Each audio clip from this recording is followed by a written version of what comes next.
Kita bersama tetamu undangan kita iaitu Yang Mulia Datin Haji Masni binti Haji Muhammad Ali, iaitu Yang di-Pertua Basmida. Assalamualaikum Datin. Waalaikumsalam warahmatullahi taala wabarakatuh. Alhamdulillah, syukur alhamdulillah dengan ada kurnia daripada Allah Subhanahu wa taala. Kita ni memanglah setiap bersyukur dan membuat semua perkara-perkara yang disuruh, menjauhi daripada perkara-perkara yang dilarang, supaya kita ni sentiasa ingat kepada Allah, sentiasa beriman, supaya ketakwaan kita ni itu bikin bertambah. Bikin umur anak bertambah, takwa kita ni pun bertambah. InsyaAllah. InsyaAllah, mudah-mudahan. Terima kasih soalan itu.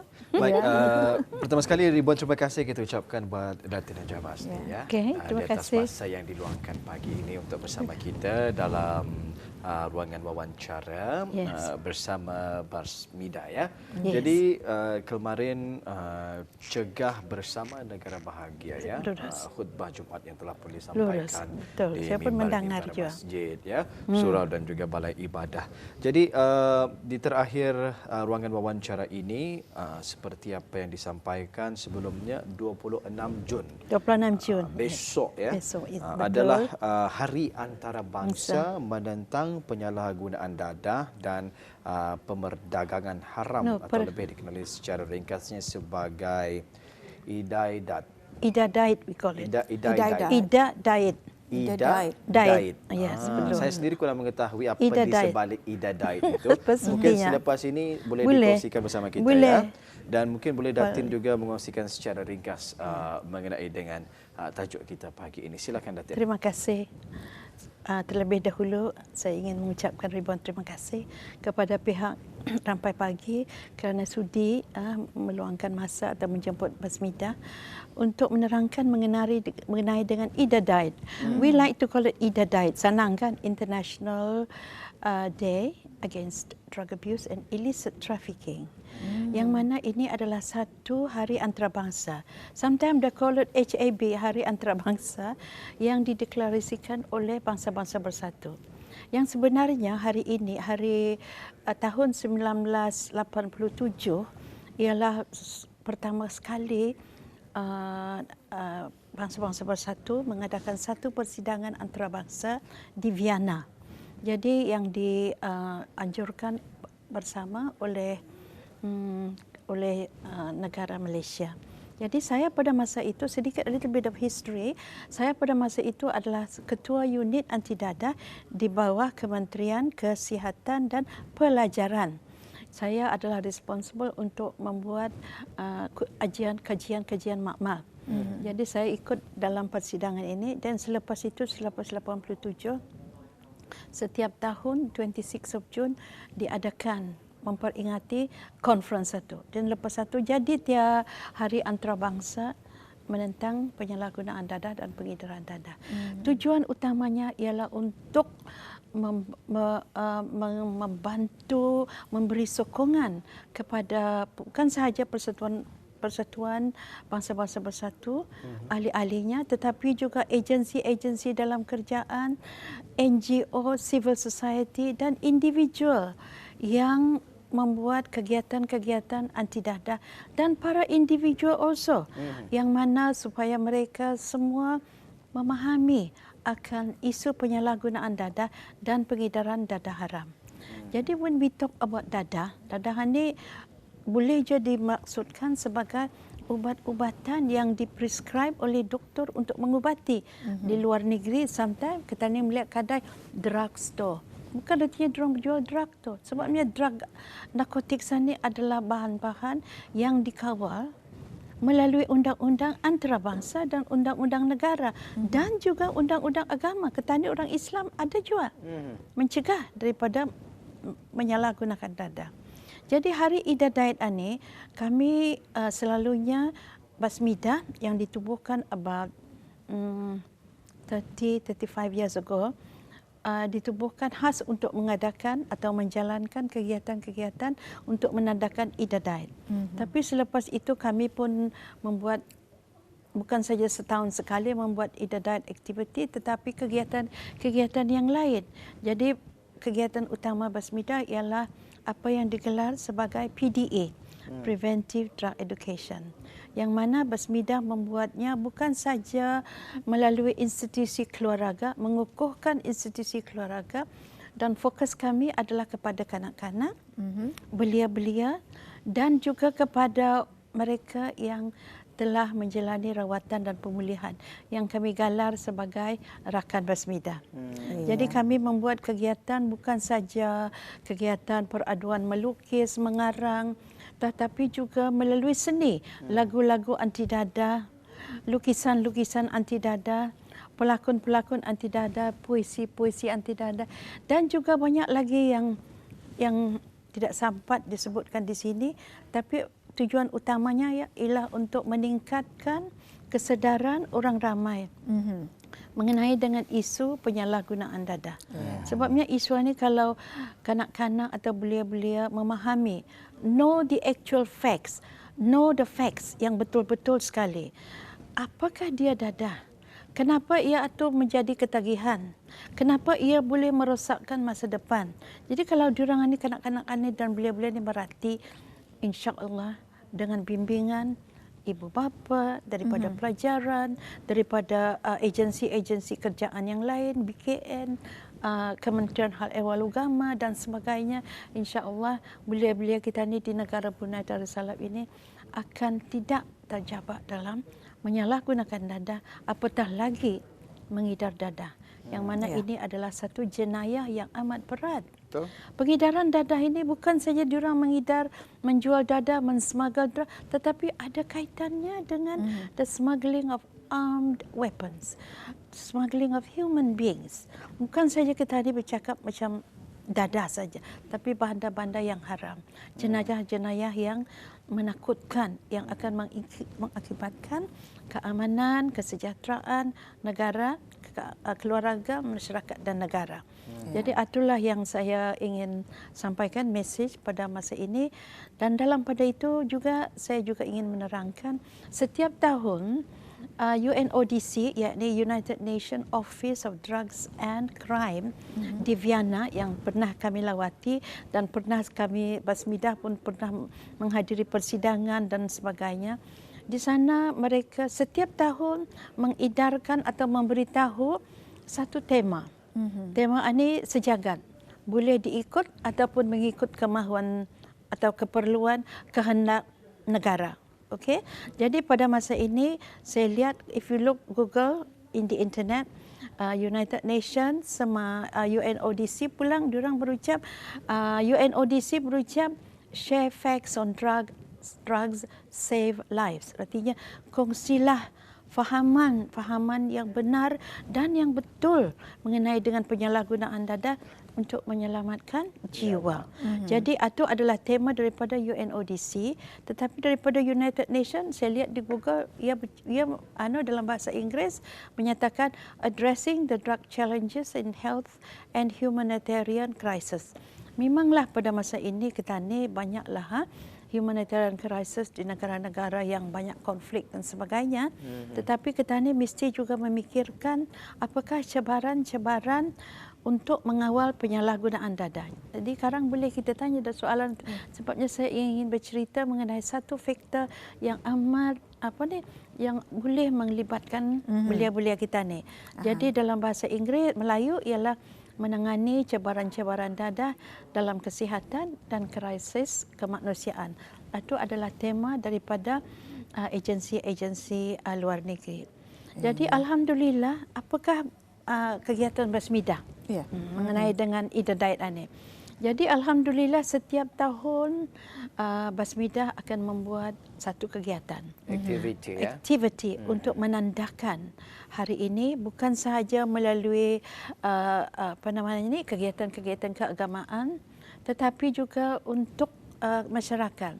Seperti misalan tahun lepas kami telah membuat kegiatan besar-besaran di SPAC di Suria yang melibatkan bukan saja keluarga-keluarga dalam lingkungan kawasan itu, tapi juga kanak-kanak sekolah, di mana BKN telah memberi kerjasama menyediakan satu pameran menunjukkan apa usulnya dadah atau apa artinya ganja, macam mana mengilalak dan juga apakah simptom-simptom kanak-kanak dan juga belia-belia yang sedang yang mungkin terjerumus dengan penyalahgunaan dada.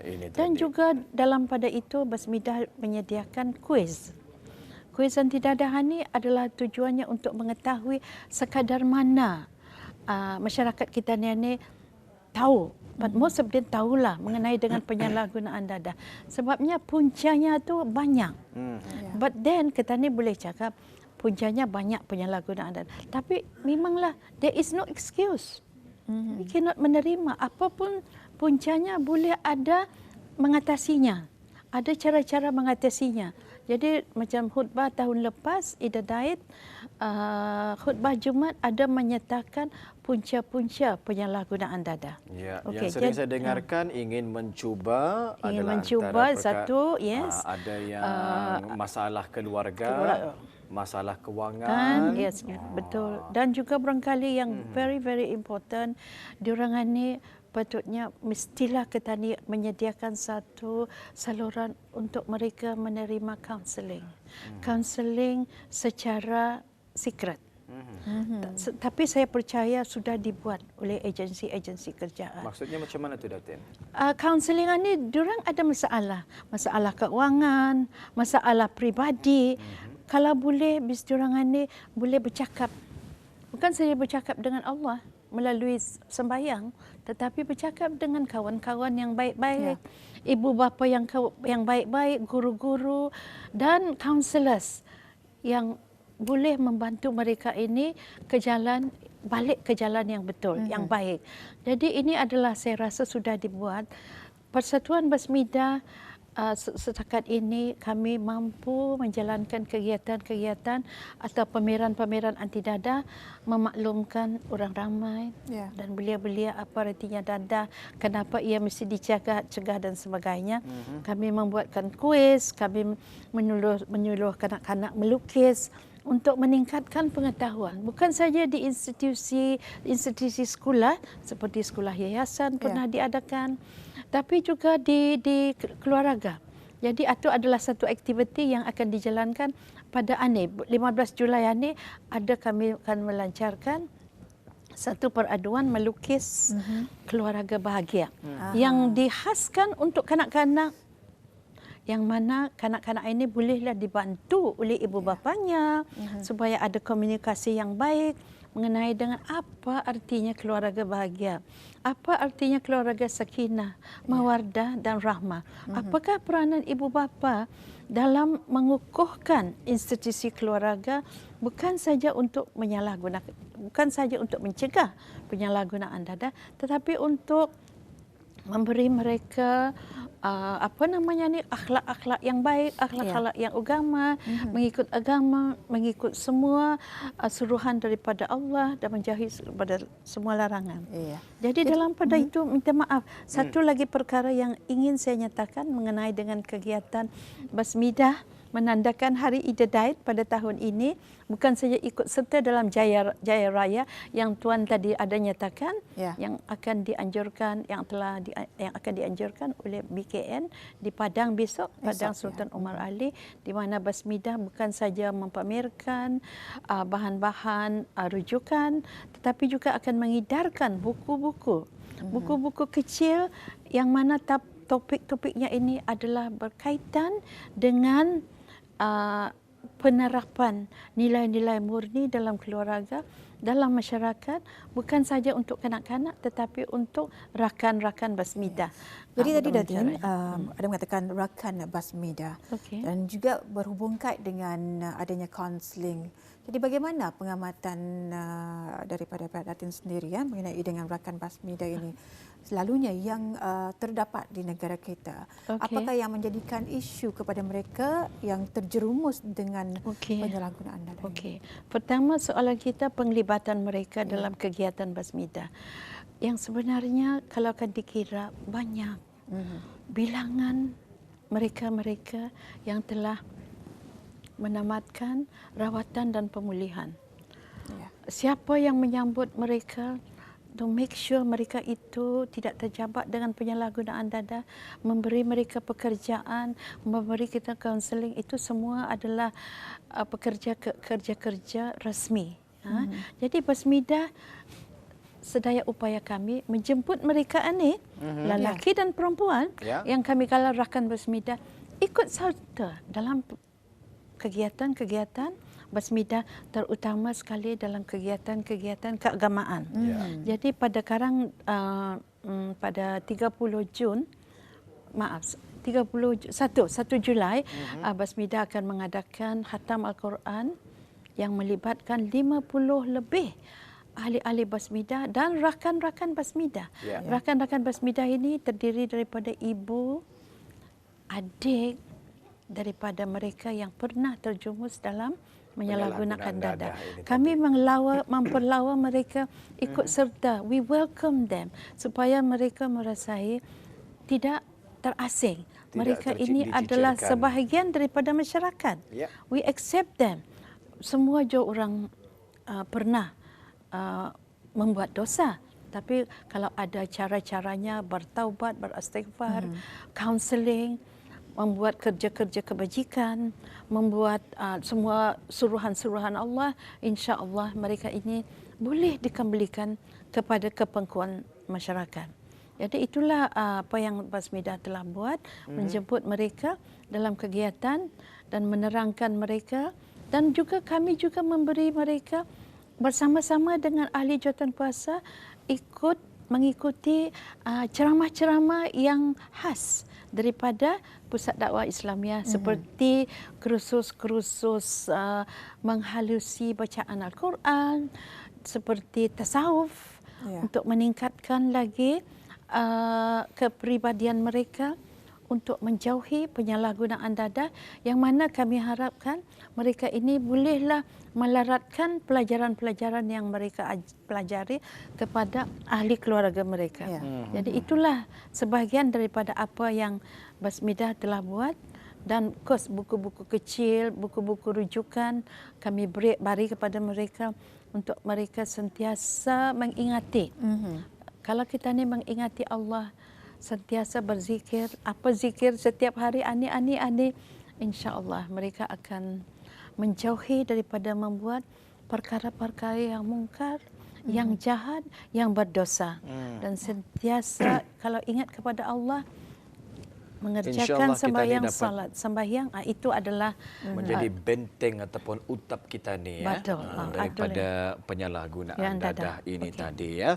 Jadi isu penyalahgunaan dadah bukanlah perkara yang baharu di dalam masyarakat kita ni, dan kita dipercaya masing-masing kita ni memainkan peranan yang sangat penting lurus dalam memastikan kita ni dapat membendung akan penyalahgunaan dadah, apatah lagi sedikit pengedaran darah haram ini tadi Jadi mungkin Datin Hajah ada mesej utama yang mahu disampaikan dalam sesi wawancara kita ni pagi ini. Ada mesej-mesej inspirasi yang boleh disampaikan kepada masyarakat kita. Salah satu saya rasa cabaran untuk mencegah penyalahgunaan dadah ini di dalam institusi keluarga. Institusi keluarga ini adalah satu unit di mana ibu bapanya adalah guru pertama bagi kanak-kanak damit. Jadi kalau ibu bapanya berakhlak mulia, mengikut apa yang ditauladankan oleh Nabi, mengikut undang-undang kebangsaan, undang-undang agama, dan juga kanak-kanak itu akan mengikut apa kata ibu bapanya, apa kata neneknya, apa kata kakaknya, neneknya dan sebagainya. Ini institusi keluarga ini adalah satu institusi yang amat penting yang mesti kita ni kukuhkan. Jadi salah satu daripada satu cabaran yang pernah saya lihat, yang mana Basmidah juga beberapa kali sudah menjalankan forum keluarga bahagia dengan menjemput para pakar dari luar negeri dan pakar-pakar dari dalam negeri. Ada pernah dalam 1 tahun, saya lupa dalam 2018 atau 2017, ada pernah menyatakan 50% daripada perkahwinan orang-orang Islam berakhir dengan perceraian. Nah, ini adalah satu faktor yang utama. Kalau kita lihat juga di negara-negara Islam lain pun macam itu juga. Jadi ini bermakna kanak-kanak dalam satu keluarga berapa? 1-2 anak. Kali berapa? Dari tahun berapa? Jadi kanak-kanak ini perlulah kita ni peduli, perlulah sayangi, perlulah mereka diberi sokongan yang penuh. Sepenuh-penuhnya untuk balik, untuk mengetahui mereka juga disayangi bukan sahaja oleh ibu bapa, neneknya, tetapi disayangi oleh Allah. Allah akan memberi kasih sayang supaya mereka akan membesar menjadi orang yang disayangi oleh Allah. Jadi mereka akan dengan sendirinya berakhlak mulia, tidak akan menyalahgunakan dadah, tidak akan melanggar undang-undang sekolah, undang-undang agama, undang-undang negara dan sebagainya. Saya rasa ini adalah satu cabaran kita ni dalam mencegah penyalahgunaan dadah, iaitu cabaran keruntuhan institusi keluarga. 50% ya pasangan Islam yang berakhir dengan perceraian dan akibatnya anak-anak ini tadi tidak mendapatkan kasih sayang daripada sosok figur seorang ayah maupun sosok seorang ibu ya. Tapi malah kadang-kadang juga kanak-kanak seperti ini alhamdulillah ada juga ibu tirinya, mama tirinya, neneknya, antinya yang memberi kasih sayang kepada mereka ini. Jadi supaya mereka boleh membesar menjadi seorang dewasa yang bertanggungjawab, yang berakhlak mulia, yang ikut akan semua suruhan Allah dan suruhan daripada mengikut undang-undang negara dan sebagainya. Intipatinya keruntuhan keluarga bukanlah asbab untuk anak ini tadi terjerumus ke kancah penyalahgunaan. Kita ni boleh buat, kita ni boleh, asal saja kita ni tahu macam mana caranya. Belajarlah, tahulah. Bukan saja melalui internet, melalui pakar-pakar agama kita ni yang berada di negara Brunei Darussalam. Itu adalah amat utama. Masa sangat mencemburu ini, Datin Najah. Bulan kita ni sebenarnya semakin menarik. Tetapi itulah sahaja yang sempat kita dibawakan kepada penonton-penonton kita ni untuk ruangan wawancara terakhir ini bersama Basmida. Ribuan terima kasih daripada kami tim Rampai Pagi di atas kesediaan Datin Najah bersama kita pada pagi ini. Mudah-mudahan ada jodoh, ada kesempatan kita ni dapat bersama lagi dengan pengisian yang lain pula. Terima kasih. Assalamualaikum. Waalaikumsalam warahmatullahi taala wabarakatuh.